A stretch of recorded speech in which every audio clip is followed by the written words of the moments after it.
जाथोंलै जानांगौ नांला होनना बुंलायबाय जाब्रा जाबाय होनना बुंदों बिसोरो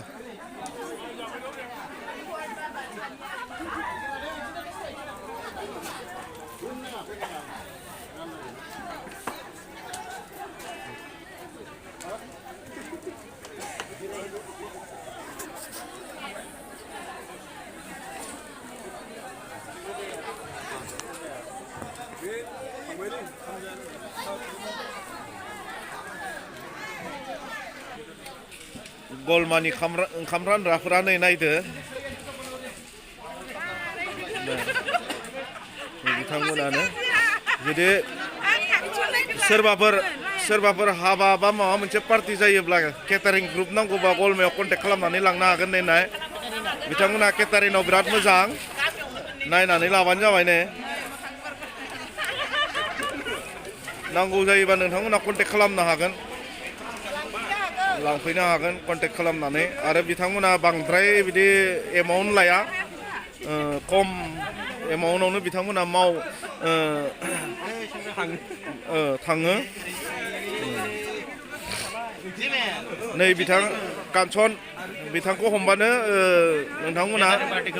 मोनगोन आरो केटारिं ग्रुपखौ मोनगोन बिथांजों कन्टेक्ट खालामबानो जाबाय बिथाङानो मेनेज खालामगोन आरो बिथाङानो दैदेनो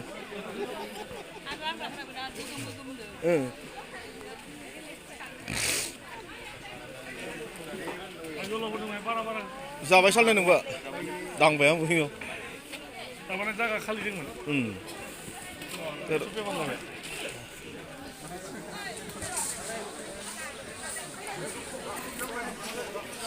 मा जागोन बिलियम मा जागोन अमाखौनो जानोसै दा अमाखौनो जनियालाय ओइ जनि मा जागोन हा नायनोसै खोनालाथ' अमा जानो माथो दाउसो अमा जाग्रा मानसि नङालै आङो मालानिफ्रायलै दिनै जानानै ला दिनै जानायदो बरदिननि नामाव न एन्थनियालाय अमासो सोलियो न थिग दंलै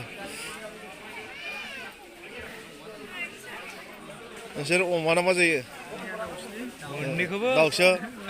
दानो पास खालामखानांगोन होनबासो फैगोन दा नङाबा फैनाय नङा मिथिबाय दाउसो दे थिग दङ होमबालाय हायसिगोन एबार दाउ हायसिगोन नोंसोरनिथिं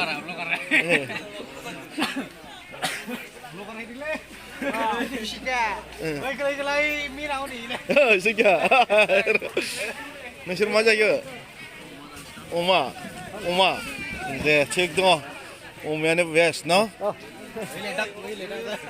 जोंनियाथ' अमा गोजाखासिनो दाउखौ इन्टारेस्ट नाङालै दा अमा बायदि गोथाव बेदरानो गैया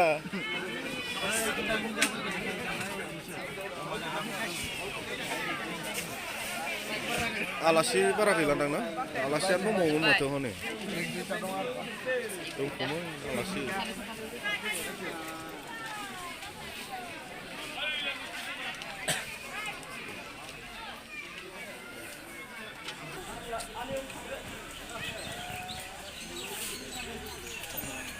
Ali, nang ikut hapnanai.